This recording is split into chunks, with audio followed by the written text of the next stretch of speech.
Good afternoon. This is an update involving the fatal shooting of a Detroit police officer. And I start with, again, this is certainly a heartbreaking day for the brave men and women of the Detroit Police Department. As I reported yesterday evening, many officers came to the hospital in support of their fallen officer. So it was a dark day for the Detroit Police Department, and so our prayers and thoughts go out to them. Today we're going to release the names of the officer who made the ultimate sacrifice. Mcclain. Mcclain is a 16-year veteran of the Detroit Police Department. He was assigned to 12th Precinct. I had personal knowledge of Officer Mcclain. Many times on the weekend I spent time to go see my dad, who lives in number 12, and I'm always monitoring the radio.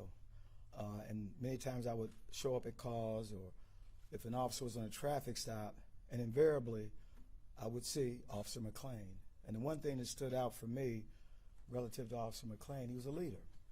Very tactical, very much about doing a great job.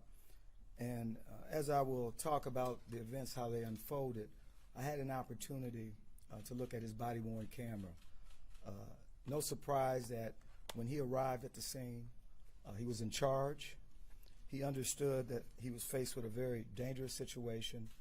He requested additional officers to respond. They did do that. He requested a supervisor to respond. But the officer made a conscious decision that it was time to go in and deal with a very dangerous situation. So what we know so far is Officer Mcclain and his partner, Officer Philippe Batoon, BC. That was his partner for the evening. He has 2.5 years. He is a military veteran, and so they've worked together many times in the past. So once both officers arrived on the scene, as I reported out yesterday, they were met with occupants of the residence. They advised that the suspect was inside of the home and armed with a long rifle or a gun. And so that's when quickly Officer Mcclain began to develop a plan. And the plan was, once the additional officers arrived, they would go in and clear the location, trying to locate this very dangerous suspect. One thing that they learned once they got on scene, they learned that this location had been shot up maybe 2 weeks prior, and believing that this was the same suspect responsible. As I indicated last night, there was this whole notion that he had some kind of dispute with a girlfriend. He was looking for the girlfriend, and the reason why he shot up the house 2 weeks prior, was because a relative of the girlfriend would not allow him inside, and his response was shooting at that home. So as the officers arrived, the officers again entered the home. Very methodically, a search was conducted to clear the upper level, followed by a second search clearing the main level. And once that was done, all 4 officers together began to move in a very slow and methodical way down the stairs into the basement to locate the armed suspect. As looking at the body camera, I could see that the suspect, as they got halfway down the staircase in a very closed environment, the suspect came out from the left. He fired quickly twice, striking both officers. Both officers went down. At some point, the 2 rear officers backed out to get a tactical advantage, and then this suspect was no return fire at that point. Again, there were 2 shots fired by the suspect, and both officers were hit. Given in the way and the manner this suspect in which he was deploying inside of the house, it was clear that he had some type of tactical training. Very clear. So once the 2 officers went down, he ran past these 2 officers, going up the stairs, leaving the residence. That's when there was a second gunfight. As he came out with his rifle, 2 of the officers that were initially inside engaged the suspect. One was armed with a shotgun. A second was armed with his department-issued .40 caliber. Several shots were fired by both officers. We believe that the one round from the shotgun struck the suspect, disabling him to some degree, but he continued to evade the officers. He literally ran about a block, where he was subsequently apprehended by officers in the next block, taken into custody, and then transported to the hospital.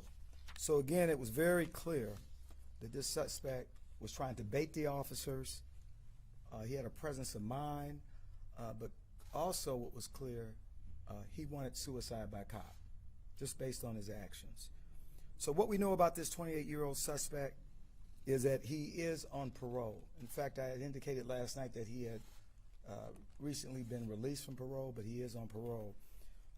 Going back to 2009, when he was 14 years old, that was his first arrest and conviction relative to a home invasion, and followed by a series of violent crimes, which ultimately landed him in jail, where he served 8 years. So he had recently been paroled, I want to say March of this year. So with that, I'm going to turn it over for the mayor for additional information. I'll take whatever questions you might have at that time. Thank you, Chief. We've had far too many of these, and each one gets even more painful. And I'm always struck by the fact that we seem to lose the best of our officers in these tragedies. Officer Rasheed Mcclain, by all accounts, was an officer that everyone looked up to, was a natural leader in every situation, and in fact, in this case, first one in the door, first one down the stairs to confront an armed suspect, and his courage resulted in tragedy. And we're going to support his wife Heidi and the family throughout this process. His partner last night, Officer Philippe Batum-Bisi, we got a chance to spend time with in the hospital last night, and also behaved heroically. And his mother told me that his length of service may not be long in the Detroit Police, but he had years in the National Guard. Service is in his DNA. He was in a lot of pain last night, but was very courageous. And to all of the officers from around the region that showed up, those of you who were out, it was a huge gathering that came from all over. And when I told Officer Batum-Bisi about the support, I could tell that he was deeply touched, and we appreciate that. It's a reminder to us of what our officers are facing, particularly in these domestic violence situations where emotions run so high and violence shows up suddenly and unpredictably.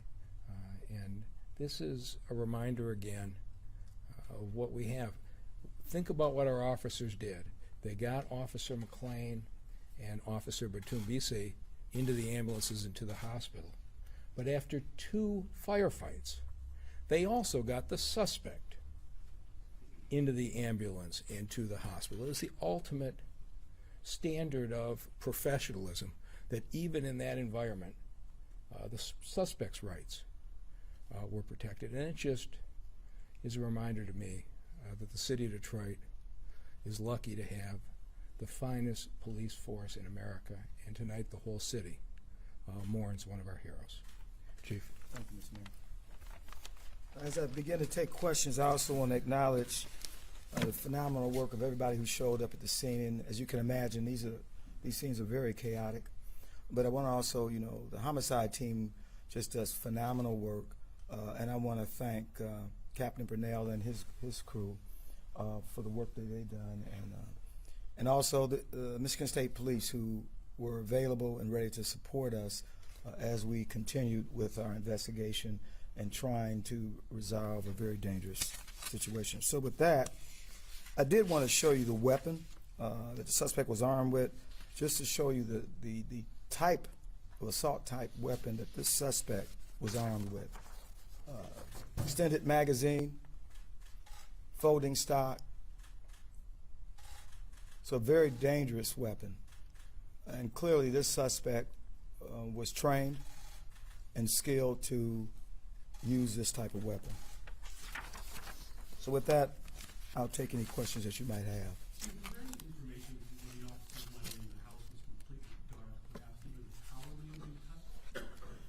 The information I have, the power was not cut.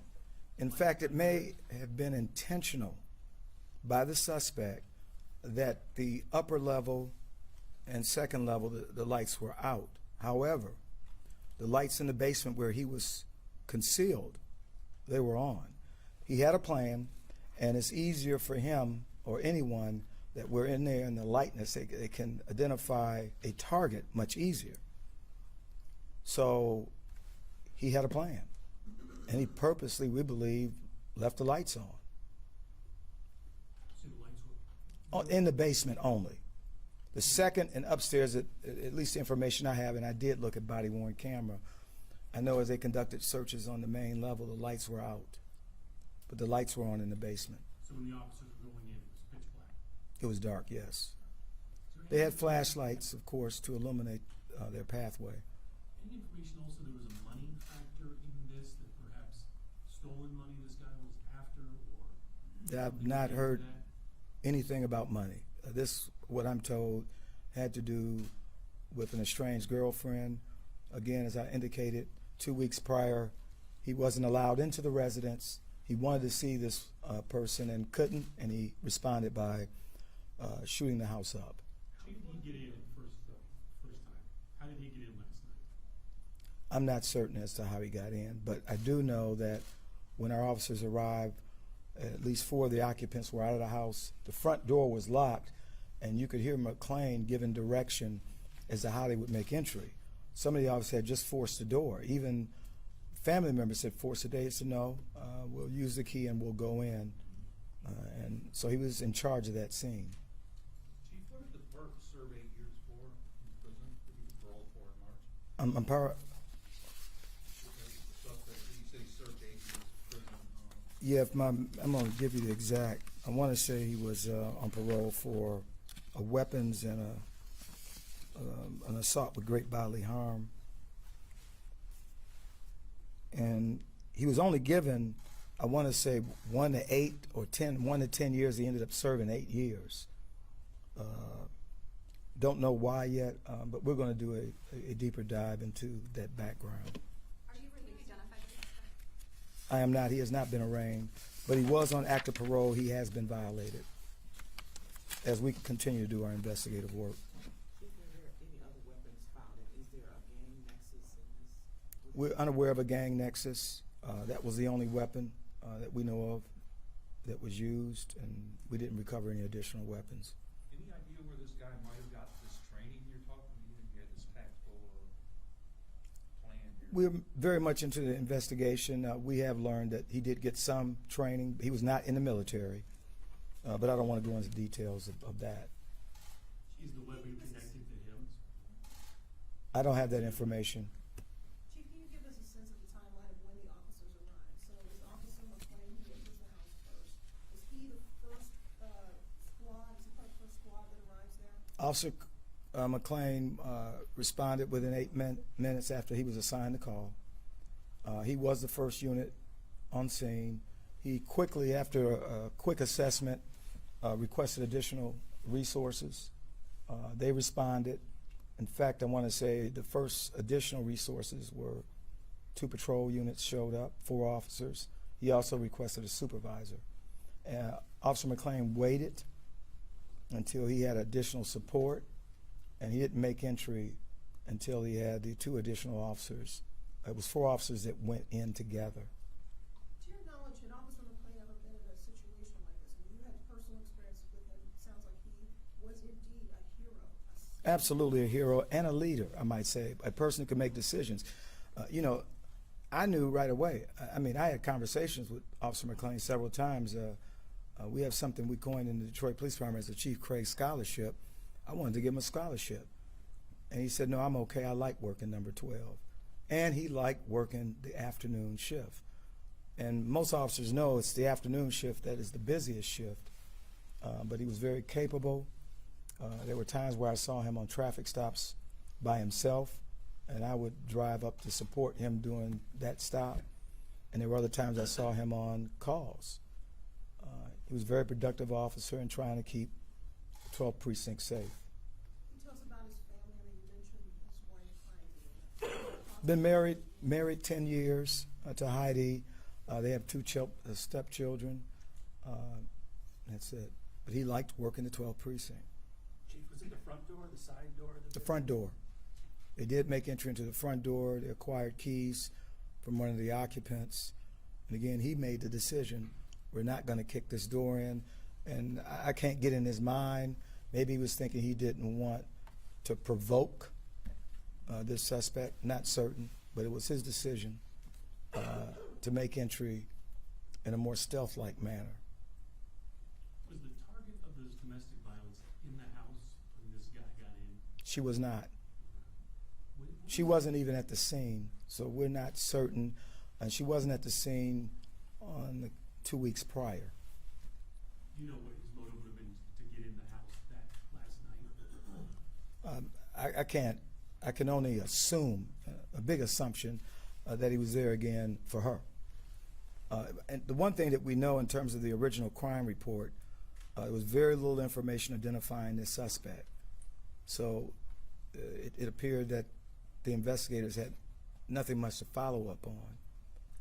Can you talk about the suspect's injuries, the extent of them? He was shot in the arm, we believe, by the shotgun because of the nature of the engine. His injury, significant injury to his arm, and that's when he released the weapon. So after he was shot, he released the rifle, and he began to run, and he actually made it about a block before he was apprehended in the backyard of a residence, rear yard of a residence. Gee, was the body cam, did it say much? Did the suspect say much? The suspect never, with the body cam footage I looked at, the suspect never said a word. The officers, on the other hand, Mcclain in particular, as the team leader, was constantly saying, Detroit police, show your hands. Detroit police were coming down. He was alerting the suspect. There was never a response by this suspect. While he was trying to get away, did officers have to go into a nearby house to look for him? They did not that I'm aware of.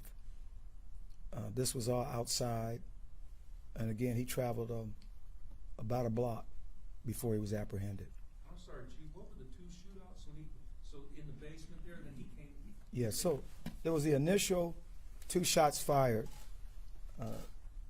very tactical, 2 shots, and again, looking at this and having had tactical training, he was very target specific. He knew what he had planned to do. He fires 1 shot, hitting 1 officer, a 2nd shot, hitting the 2nd officer, and by this time, the additional officers that was in this stack, as it's referred to, retreated to gain cover and concealment. And that's when the suspect made his secondary move. He began to leave the staircase, and then as he began to exit the residence armed with the rifle, that's when the 2nd volley of shots were fired. But at that time, he was engaged by Detroit police because the 2 officers that were shot did not get a shot off because it happened so quickly. Then he ran out of the house after that. He ran out, and that's where the 2nd gun battle, and he was shot by the shotgun. We don't believe he was shot by the other officers. Department issued .40 caliber, but we think he sustained injury from a shotgun. Is he still in the hospital, and what's his condition, the suspect? Temp serious, still in the hospital. Any photos of the officers, Chief, today by your side? I think we do. Do we have? Okay, we'll get one for you. How's the wounded officer doing? What's his prognosis? Temp serious. He's recovering. As the mayor indicated, we both spoke with him, his mother last night. The thing that was concerning, of course, I happened to go in early on when they were treating him. They were concerned of paralysis. His feet were moving because he had sustained a gunshot wound to his left ankle. And so we believe he's going to recover. Could you spell his name? It's pretty long, his first and last name. Yeah, let me get the correct spelling for you. And the mayor did a much better job on pronunciation. I didn't. So Philippe, Phillippe, Batoum, BATOUM -BC, but it's spelled Bisse. That's the partner officer, 2.5 years. And then the correct spelling, Rasheen, Rasheen, last name Mcclain. Is that MC capital L? Yeah. The way it's spelled here is MC, small c, Lain. How old is Officer McClain? I just have 16 years on the department. 73. 46. Thank you. How old is Bethune, Steve? We did. I got that age, we'll get that to you. Yeah. Suspect was 28, right, last day? Yes, 28. Yes, he is. Again, his first contact and arrest, he was 14 years old. First home invasion. And McClain is a 16-year veteran, not 18? Not 18, 16 years. Chief, can you tell us a little bit more about Mr. Officer Bethune, just about his time, the 2.5 years he spent, and what you know about him? Yeah, he was just a confirmed off probation. His probation was extended, frankly, because he got deployed. He is an Army National Guard. Is that correct? Yes. Army National Guard. So at some point during his probationary period, which is not uncommon, we do hire officers that are reservists, and he got deployed, and so that extended his probation. And he was in a training mode because of how respected Officer Mcclain was. He's usually assigned officers to bring them up to speed during their training. Very gifted, very professional. And so they arrived together. He was actually, They were scout car partners. They were in a car together. and it's fair for us to say that Officer McClain was at that time training Officer Bethune, you say? I would say, I mean, even though he was a confirmed officer, we at times will put a senior officer with a junior officer just to enhance the training.